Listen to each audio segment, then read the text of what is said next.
What's up? What's up? Mortgage Monday, volume 63, guys. What is going on? This is Mortgage Monday on November 12th. Wanted to come out today with some, some purchase information that I've been getting a lot of questions on and that I've been seeing a lot of different things pop up in the mortgage process when either buying a home or getting pre-approved. A lot of questions that my clients are having about job history and income, and really how important it is to have a job when you're buying a house. So I definitely want to discuss those things. But first, in observance of Veterans Day, I just wanted to thank all of our veterans out there who have served our country, whether you're a retiree of the service or whether you're currently serving. I greatly appreciate your service to our country. And, you are thanked every single day here. And, that's something that we greatly care about. I have an extensive background in helping veterans. And, what better way than just to say thank you to all of you out there who have been serving and protecting our wonderful country. So thank you again very, very much. This Mortgage Monday, I want to get back to the roots. I want to talk about things that I'm seeing in the business right now or that clients are having questions about. Just because if this is something that I'm hearing day in and day out, other people out there are going to have these same questions or just really want to know a better understanding. So the first thing I want to talk about is, number one, when you're buying a house, you have to have a job. You have to be making money. You have to be earning income. Doesn't have to be a 9 to 5. You don't need 40 hours a week. You could be receiving Social Security, or you could be receiving a retirement pay. All of that's fine. But you have to have income coming in order to purchase a home. And what I've been seeing recently, clients with a lot of job change, clients that, we may be under contract, and they'll say, Chris, look, I've been out there looking. I found a new job opportunity, and it's something that I want to take part of, and I want to get a new job. So the first thing I want to say is, part of the 10 commandments of buying a house, don't quit your job, especially when you're in process. And shout out to my boy, Mark Hansen, my dude. What's going on, brother? We got Tim McMullen on. We got Jacob Smolsky, Paige Elizabeth, my beautiful wife, Katie, Tommy. What's up, guys? I hope everybody is doing well. Thank you for joining. But you have to have a job to buy a house. I know that sounds strange, but your monthly payment, you have to have income coming in order to be able to afford that monthly payment. And before I go off on many different ways to talk about this, I want to talk about not quitting your job, because I know this may sound crazy and most people are like, oh, well, I'm definitely not going to buy a new house, quit my job, buy a car at the same time. Well, I've seen it happen.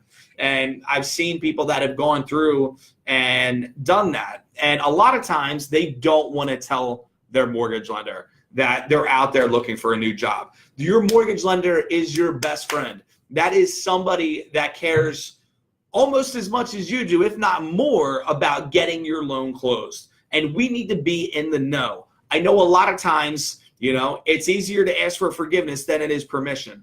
I get that. But when it comes to buying a house, that's totally different. You always need to ask for permission. So if you're out there thinking about getting a new job, getting a job change, it's not that you can't do it. It's you shouldn't do it while you're in process, while you're under contract, while you're pre-approved. Thank you, Tommy. Always giving a dose of great information. Absolutely. And I'm going to tell you why it's so important about the job. So you're halfway through the process. We're getting ready to close in 15 days. You get the phone call, Chris, I'm looking to go get another job over here. It's pretty much a done deal. So what does that mean, after you throw the grenade into the pond and all the water settles, what's left? So you think about it. You would either have to have an offer letter from this employer stating, hey, I am going to be making $50,000 a year. Here's my base salary. Here's when my start date's going to be and everything like that.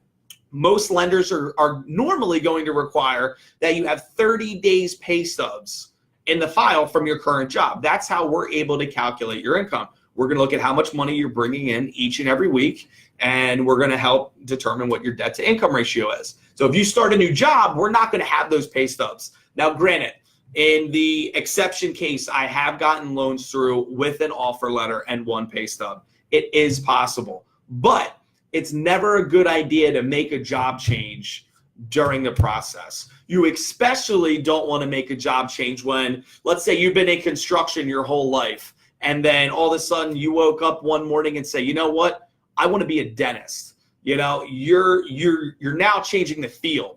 You know, you were an expert in construction and now you're going to go to school for dentistry.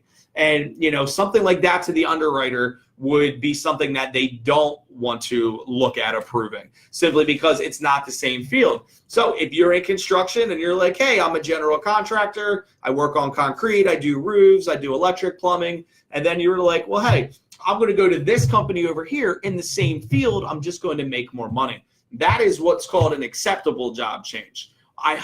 We hope it's not during the process, but if it is, be sure to let your loan officer know, because it is very important that we go through all the ripples and waves that will cause, so there isn't any effect to your loan process. Hey, Teresa, how are you, sweetheart? Tim McMullen, expertise. Give them solutions, brother. It's always about the solutions. I was talking to somebody today, and I said, you know, I joke around a lot, and I say, my job is just putting out fires all day long. And I said I should be a firefighter. But it's very important to have an open relationship. I try to bond with each and every one of my clients so that they feel they can tell me everything, you know, because we want to be as transparent on both sides as we can be, because we greatly, greatly, greatly want you to be able to buy that house, and we don't want any hiccups to come up. And the reason I bring this up is because I see it day in and day out, you know. It's always something that if you can get through your loan process before switching jobs, it's always, always recommended. So please try to do that, because you never want it to affect your chances of buying a house. The next thing I want to talk about, because I've had a couple people ask me, Chris, you know, I'm looking at houses up here and, you know, the purchase price is $225,000. How do I get a rough idea without sending you a whole bunch of documentation whether or not I can buy this? And, you know, that is a great question. So one of the things I wanted to talk about, and I know I've discussed this in Mortgage Monday before, but I want to talk about debt to income ratio. All right, so we just got a question. I was told this is not the right market to get a mortgage and buy a home. So Brooks, as far as being the right market, right now everybody would agree that we're in a seller's market, meaning that as far as buyers go, there's a little bit less inventory on the market. It's starting to come back now if you're in the Newcastle County area, at least where I am. And it's definitely getting better with having more houses on the market. As far as on the mortgage side, is it not a good time to buy? You know, the market right now is, I would say, at one of the worst points that we've seen within the last decade. You know, rates are at an all-time high, unfortunately, you know, relative to this decade. And with the Fed promising that they're going to raise it another 3 times, we're expected that interest rate to go even higher over the upcoming months. So is it a good time to buy right now? I mean, you know, some would say I want to buy a house now before the rates get even higher. Others would say, you know, getting into the holiday season, getting into the winter, they may not want to buy a house. But as far as being told that to get into the market right now, it's not good to buy a home, I would say that is incorrect. I mean, if you're looking at buying a home today from 2016, then yeah, it's a lot different and not as favorable to our buyers. But that doesn't mean that, you know, it's not the right time. A lot of people take a look at that and they're like, oh, the interest rates went up again. You know, I don't want to buy. But in the long run, what does that really mean? You know, let's say you're approved up to $200,000 to buy a home and the interest rates went up. Well, that may only change your pre-approval maybe by 10, 15, 20,000. So maybe instead of a $200,000 house, you might only be able to buy 180 to stay in your comfort zone. So in my mind, it is always a good thing to reach out and to talk to somebody about your options. Check out my boy Brian Haas jumping on Young City for life, brother, for life. And, you know, it's not about the timing. It's about what works for you. So in my mind, yes, it is a good time to buy because you don't know what the future has. You know, if the interest rates got up to 6-7%, you would look back and say, maybe I should have bought back then. People that are buying now say, oh, I wish I would have bought last year because the interest rates are lower. It's one of the things that I tell my clients, the numbers that I'm quoting you today are not guaranteed tomorrow. So it is definitely something that we look at as, a case-by-case basis. Hey, here's the options on this house that I'm comfortable with right now. You go under contract in a week, those numbers are definitely, able to change. Would you recommend renting? Thanks for your response. As far as renting goes, renting is good for certain situations. In my opinion, it is always better to buy than rent because you're building a nest egg in equity for yourself with each mortgage payment that you make. You're not lining the pockets of a landlord who is paying their mortgage with your rent. I think I was reading the other day, the average rent for a 2-bedroom apartment in Newcastle was anywhere between like $1,300 and $1,700. You could buy a pretty big house for $1,700. I mean, we're talking about a $250,000 house. A lot of people renting a 1-bedroom. I know when I rented my apartment, it was a 1-bedroom, like maybe 600 square foot. I was paying $1,250 a month, and that was outrageous. Who wants to spend $1,250 a month on rent when you can buy a $175,000 house? So it's not that renting is bad. Renting is good in certain situations. If you're moving across state, right, and you're moving from Delaware to Florida, I would recommend, hey, maybe you want to feel out the area. Maybe it's good to rent for a few months before you set down roots and buy a house. It's not like you can buy a house and then you don't like the neighborhood, you're going to sell it the next month. It doesn't work that way. But as far as the market right now, I would definitely say it is advantageous in your best interest to purchase. So I hope that helps, Brooks. I am always here. If you have any other questions, shoot me a call. I can put my phone number and throw my digits in the comment section.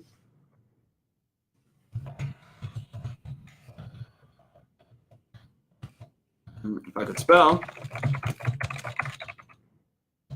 Maybe I could spell. And I'm good with texting too, so just shoot me a text. So we're going to take a little break here and just acknowledge one of our corporate sponsors, Red Bull.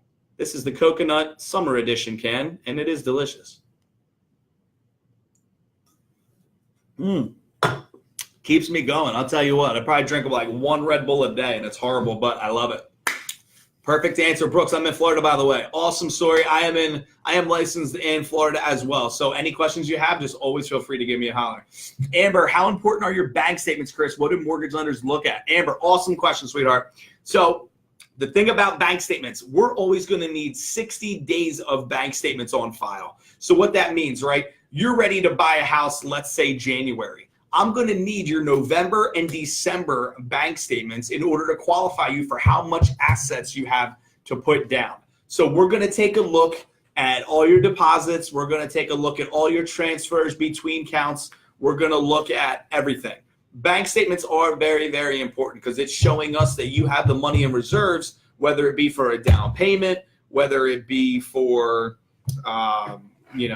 just showing how much money you have for closing costs, whether it be for reserves. Bank statements are very, very important. So what I always recommend when you're getting ready to buy, start to monitor how much you're, transferring back and forth, because any account that transfers in or out, we're going to need to document that account. So if you have a 401k and you're putting money in, we're going to need to look at that 401k account statement as well, because it's money coming out of the 401k into your bank statement.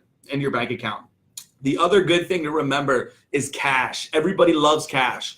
Everybody's got money hidden under their bed, or something that whether it's money from a family or friends, or whether you're a bartender and you get paid tips. Everybody's got cash, and everybody is always scared and says, I never know when to deposit cash because I know I can't use cash when buying a house. That is correct. You always want to have that money into an account 60 days prior to closing, because then it's considered seasoned. So seasoned funds, that's the reason why we look at 2 months bank statements, because money in your account prior to 60 days is always considered seasoned funds. So when you're getting ready to purchase, give yourself that 2-month buffer so you can have all your assets in order, have your money in your account, Keep your transfers to a minimum so then it's less documentation on you. So let's see what else we got. Do you offer loan rate locks? If so, how much do you charge for them? Autumn McCracken, what's up, girl? Do you offer loan rate locks? So as far as when we lock our loans, number one, there's not a charge for that. So what we do is we start the application process, right? You have a house picked out or you're refinancing. I would quote you the rate available that day with your scenario, with your FICO score, with your debt to income ratio, which I'm actually going to show you how to calculate in a couple minutes. We have everything worked out, right? So I would say, hey, today I'm able to lock your interest rate at 4.75 with a 4.97 APR. Here's what your monthly payment's going to be at that interest rate. Here's what that's going to do to your loan, yada, yada, yada. So then you would say, yes, that is something that I want to take part of. I am going to lock your rate. We do not charge to lock your rate. The normal locks, you got 30, 60, 90, and even 120-day locks. So if you're buying a house, and you're not settling till January, we can accommodate a 60-day lock for you to make sure that you hit that close date. If it's a normal purchase or refinance, we only need about 30 days to get your loan done. So I hope that helps. Let's see what we got. Hey, Chris, pumping at the value late night. My boy Joe, what's up, Joe?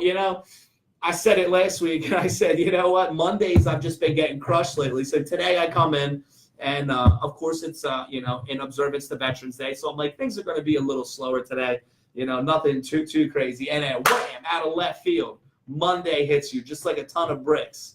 So, today was a little tough going back and forth on some things, putting out some fires, as I always say. But I'm still breathing. I'm still here. I'm super pumped about Mortgage Monday because I want to drop that knowledge for you guys. I want to answer the questions that you guys have about the mortgage world. I want to be that influencer on social media for you to help drop that knowledge because I want people to have a better transaction, a better, overall experience of the home buying process than what I did when I bought my first house. I had a phenomenal realtor when I bought my first house and my second house. They're both phenomenal realtors.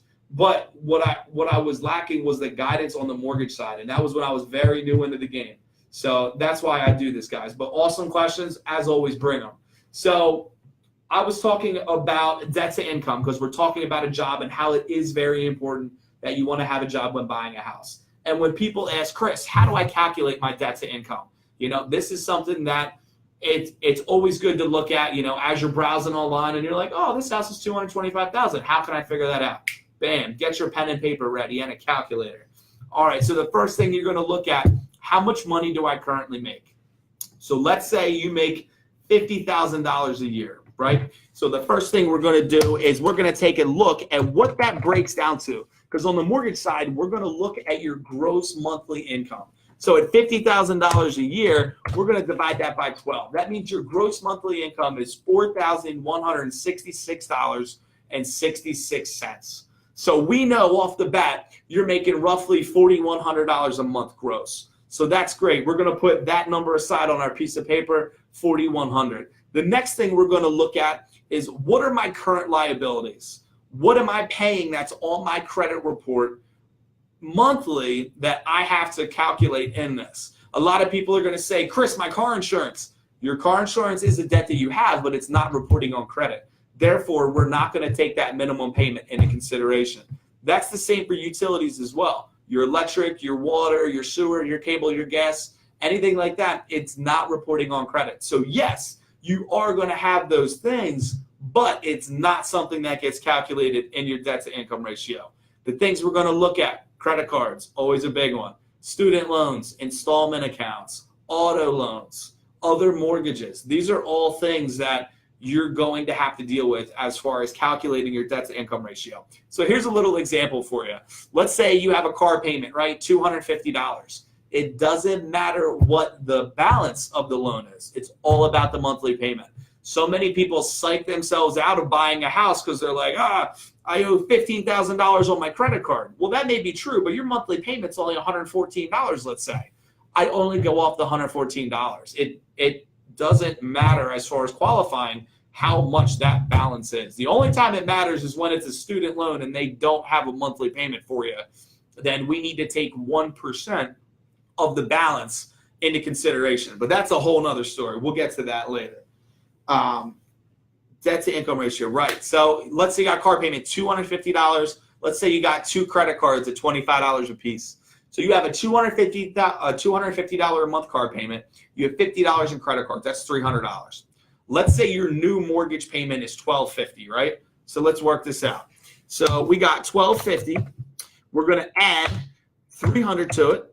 That's going to give us $1,550. This is how much your liabilities are going to be based off of your credit report and your new mortgage. Because remember, when doing the pre-approval, we're looking at the future as well. We're looking at that new debt that is going to get added onto your liability side. So you're going to take that $1,550 and you're going to divide that in to your gross monthly income of $4,166. That's going to give you a debt to income ratio under 37.